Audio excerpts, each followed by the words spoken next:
My name is Sophie, and I'm 38.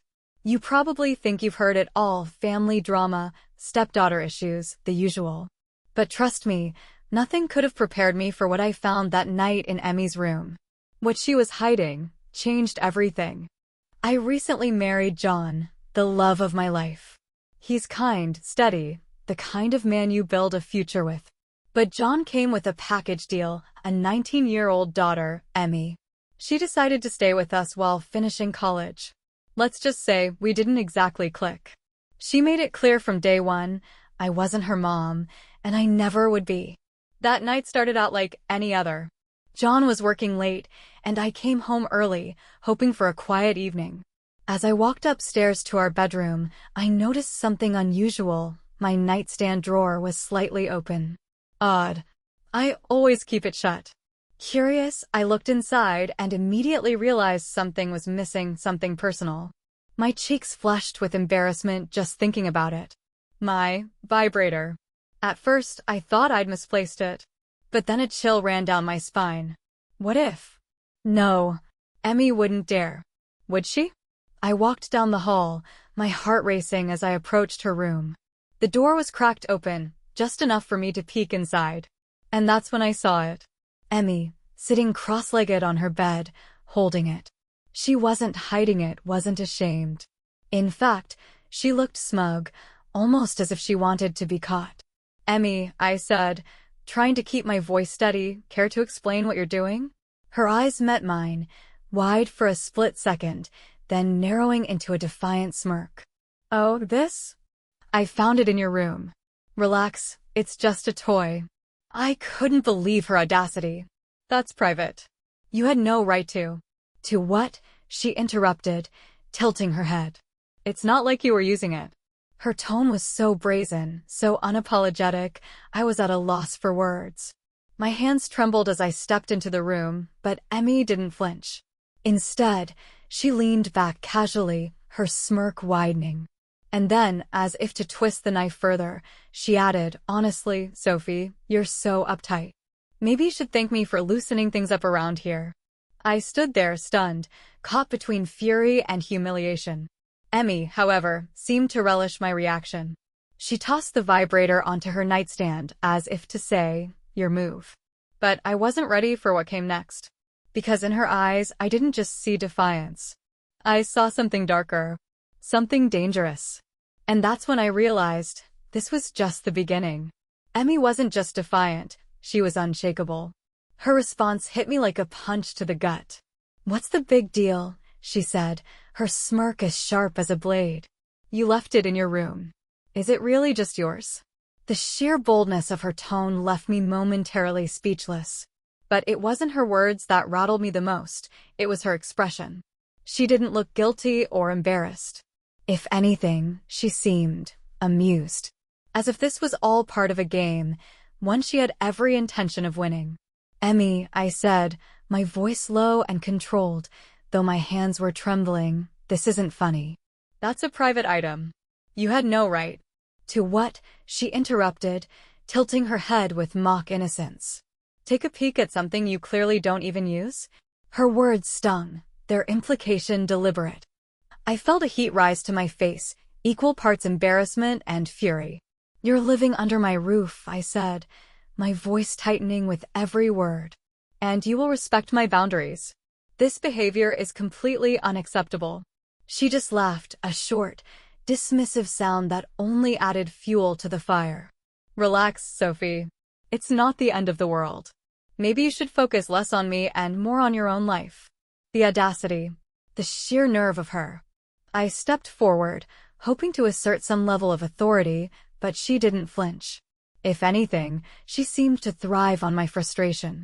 Don't walk away from me, I said as she started toward the door. She paused, turning just enough to meet my gaze, her smirk still firmly in place. Oh, I'm done here. Aren't you? And with that, she left, leaving me standing in the middle of her room, my emotions a tangled mess of anger, confusion, and something I couldn't quite name. For the next few days, the tension was suffocating. Emmy avoided me, but not in the way I'd expected. She wasn't cowering or trying to mend fences. No, every glance, every smirk, every offhand comment was calculated to keep me on edge. One evening, while John was working late, Emmy made her next move. I was in the kitchen, sipping tea and trying to calm my nerves when she walked in. Her presence was deliberate, her footsteps slow and measured. "You know, Sophie," she began, her voice light and teasing, "you really should lighten up. All this stress, it's not good for you. Or your marriage." I froze, her words hitting a nerve I didn't even know I had. What's that supposed to mean? She leaned against the counter, her smirk more pronounced than ever. "Oh, nothing. Just that maybe if you weren't so uptight, John wouldn't have to work late so often." The insinuation was clear, and it sent a wave of cold anger through me. "You don't get to talk about my marriage," I said, my voice sharp. "And you definitely don't get to disrespect me in my own home." "Your home," she repeated, her eyebrows rising in mock surprise. "Funny. I thought it was my dad's house." I clenched my fists, trying to keep my composure. "I've had enough of this, Emmy. If you can't respect me, maybe you should find somewhere else to stay." For a moment, I thought I'd finally gotten through to her. Her smirk faltered, her expression hardening. But then she tilted her head, a new look in her eyes, one I couldn't quite decipher. "You really think you can get rid of me that easily?" she said, her tone softer now, almost a whisper. "You don't know what you're dealing with, Sophie." "Not yet. What are you talking about?" I demanded, my voice shaking despite my best efforts to appear strong. She didn't answer. Instead, she turned and walked away, her footsteps echoing through the hallway as I stood there, rooted to the spot. That night, as I lay in bed, I couldn't stop replaying her words in my mind. What did she mean? Was this some kind of twisted power play? I didn't know what game Emmy was playing, but one thing was clear, she wasn't done with me. And I had this sinking feeling that this was only the beginning. The following days were tense, the kind of tension that crawls under your skin and doesn't let go. Emmy kept her distance, but her presence was impossible to ignore. Whenever we found ourselves in the same room, I felt her gaze on me. It wasn't an apologetic look, not even a challenging one. It was something worse. It felt like she was studying me, calculating, testing my limits. I tried to focus on my routine, but every time our paths crossed, I was reminded of that night. Of the smug way she'd smirked at me, as if daring me to do something about it. The memory lingered like a bad taste, and no matter how hard I tried, I couldn't shake the unease. I knew I needed to talk to John. But how? How could I explain what was happening without sounding paranoid or absurd? "Hey, John, your daughter took something extremely personal of mine, used it to taunt me, and now she's playing mind games." No matter how I framed it in my head, it sounded ridiculous. And yet, the thought of letting this fester was even worse. One evening, after Emmy had gone out, I sat across from John at the dinner table, mustering the courage to say something. He looked tired, the kind of tired that comes from long hours at work, and I hesitated. "Everything okay?" he asked, noticing my silence. "Yeah," I said quickly, forcing a smile. "Just a lot on my mind." He nodded, but I could tell he wasn't convinced. Still, I let the moment pass. I wasn't ready to open Pandora's box just yet. But waiting only made things worse. Emmy's behavior escalated in subtle but deliberate ways.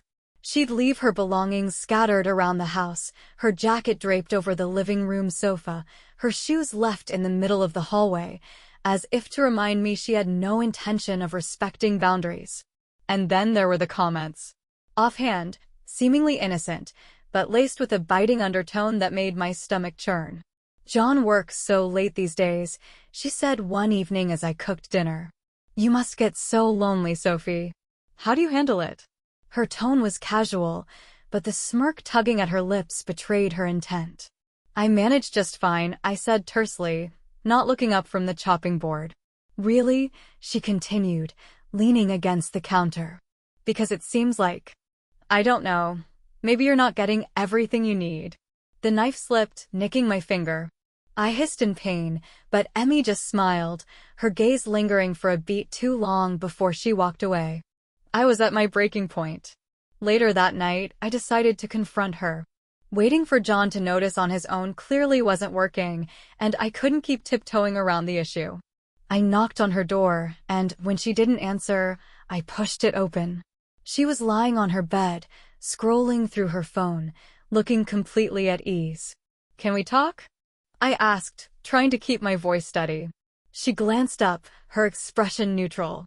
"Sure. What's up?" I stepped inside, shutting the door behind me. "I think we need to address what's been going on." Her lips twitched, the beginnings of a smirk forming. "What do you mean?" "You know exactly what I mean," I said firmly. "The games, the comments, the incident with my personal belongings. It needs to stop." She sat up, crossing her legs beneath her. "I think you're overreacting, Sophie. You're making this a much bigger deal than it is." I clenched my fists, trying to stay calm. "This isn't a game, Emmy. This is my home, my marriage, my life. And you're making it unbearable." For the first time, her smirk faded. But what replaced it wasn't remorse, it was something colder, sharper. "You really think this is about you?" she said, her voice low and even. "You don't get it, do you?" "Get what?" I asked, my chest tightening. She leaned forward slightly, her eyes locking onto mine. "This isn't about you, Sophie. It never was. But if you want to make it about you, fine. Just know this, I'm not going anywhere." Her words hung in the air like a challenge, and for a moment I didn't know what to say. Then she smiled, the same infuriatingly smug smile that had haunted me for days. "Now, if you'll excuse me, I have plans tonight. Don't wait up." She grabbed her jacket and walked past me, leaving me standing in her room, my mind racing. This wasn't just defiance. This was a declaration of war. And I had no idea how to fight back. Emmy seemed to revel in the chaos she had created. Every glance, every subtle smirk, and every calculated action made me feel like a stranger in my own home. The air between us was thick with unspoken tension, and I could no longer ignore it. One evening, while John was working late, I decided it was time to put an end to this once and for all. My heart pounded as I walked down the hall and knocked on her door. "Come in," she called, her voice light, as if she'd been expecting me. I stepped inside, trying to project an air of calm authority. "Emmy, we need to talk." She looked up from her phone, one brow arching in mock curiosity. "About your vibrator?" she asked, her tone dripping with sarcasm. My cheeks burned, but I refused to let her bait me. "You took it without permission," I said, my voice steady but firm. "That might seem funny to you, but it's a personal item. You crossed a line." Her lips curved into a faint smile, but it wasn't her usual smug smirk. There was something more layered behind it, something unsettling. "Maybe I did," she said slowly. "But you know, Sophie, that's not the only thing I'm interested in from your room." Her words hung in the air, heavy and charged with implication. My breath caught in my throat as I stared at her, trying to decipher her meaning. "What are you trying to say?" I asked, though part of me was terrified to hear her answer. She leaned back on her bed, her eyes never leaving mine. "You're not blind, Sophie. I see you, trying so hard to be the perfect wife. But let me ask you something, are you doing it because you want to? Or because you're afraid of what happens if you don't?" Her voice had softened, but her words were no less provocative. The room felt suddenly smaller, the air heavier. I opened my mouth to respond, but found myself at a loss. "What are you talking about?" I finally managed, though my voice was barely above a whisper. Emmy tilted her head, studying me with a gaze that felt far too knowing. "You don't even realize it, do you? You're so busy trying to play your role, you don't even see what's really going on. You think this is about me disrespecting you, but it's not. It's about you." I shook my head, more to clear my thoughts than to disagree. "You're not making any sense," I said, but even as the words left my mouth, I knew they weren't entirely true. "Am I not?" she asked, her voice almost gentle now. "Look, Sophie, I get it. You don't want to admit it, because if you do, everything changes. But deep down, you know what I mean. Don't you?" I stared at her, my mind racing to piece together her cryptic words. Was this another game? A way to manipulate me further? Or was there something deeper at play, something I hadn't allowed myself to see? I don't have time for your riddles, Emmy, I said finally, though my voice lacked the conviction I was aiming for. If you have something to say, say it. She smiled then, a slow, deliberate smile that made my skin crawl. I just think, she said, her voice soft and almost sweet, that maybe we're not so different after all. Her words hit me like a punch to the gut, and for a moment, I couldn't breathe. What was she implying? That she understood me? That she knew me in ways I didn't even know myself? I backed away, the weight of the conversation pressing down on me. I think this conversation is over, I said, more to regain control of the situation than anything else. Emmy didn't stop me. She just watched as I left her room, her smile lingering like a shadow in the back of my mind. That night, as I lay in bed, her words echoed in my head. Maybe we're not so different after all. What was she trying to say? And why did it feel like, deep down, I already knew? The tension in the house had become unbearable, like a ticking time bomb ready to explode. John was once again working late, leaving Emmy and me alone. The silence between us felt oppressive, broken only by her occasional, calculated remarks. "Lonely night again, Sophie," she said from the doorway as I tried to lose myself in a book. Her voice was teasing, her presence impossible to ignore. I didn't respond, but I could feel her eyes on me, studying, probing. Still trying to pretend everything's fine, she continued, stepping closer. "You're really good at that, you know. Acting like you've got it all together." I closed the book with more force than I intended and looked up at her. "What do you want, Emmy?" Her smirk widened. "Maybe I just want to help you, Sophie. You're so tense all the time. Wouldn't it be nice to let go for once?" "Emmy, enough," I said, my voice sharper than I intended. But she didn't flinch. If anything, she seemed to feed off my frustration. "You say that, but," she trailed off, stepping even closer until she was standing right in front of me. Her voice dropped to a whisper. "We both know you don't mean it." My breath hitched, and I stood, intending to create some distance between us, but she didn't move. Instead, she leaned in, her eyes locking onto mine with an intensity that left me frozen. "You want this," she said, her voice soft but unwavering. "Just admit it to yourself, Sophie. No one else is here. No one has to know." The air between us was electric, charged with something I couldn't name but couldn't deny. I opened my mouth to respond, to push her away, to end this madness, but no words came. And then it happened. A single moment, a spark igniting into a flame. I don't know if it was her audacity, my frustration, or something deeper, something I wasn't ready to confront. But I crossed the line. We crossed the line. When it was over, I stood there, my heart racing, my mind a chaotic swirl of emotions, shock, regret, disbelief. Emmy, on the other hand, looked entirely unbothered. If anything, she seemed triumphant, her eyes shining with a smug satisfaction that made my stomach churn. "I knew it," she said, her voice barely above a whisper, but heavy with meaning. I couldn't respond. My throat felt tight, my chest constricted. All I could do was stare at her, unable to process what had just happened. She stepped back, her smile softening but no less victorious. "You can't take it back, Sophie. What's done is done." She left the room, leaving me standing there, drowning in shame and fear. The walls seemed to close in around me as the weight of what had happened settled over me like a suffocating blanket. I sank into the nearest chair, burying my face in my hands. What had I done? How had I let it come to this? The line had been crossed, the boundaries shattered. And there was no going back. After that night, everything changed. Emmy no longer pretended to respect me. She didn't even try to hide her contempt. Her words, her glances, her very presence were filled with barely concealed disdain. It was as if she had crossed some invisible line of her own and found joy in the chaos she'd created. But the worst part wasn't her coldness.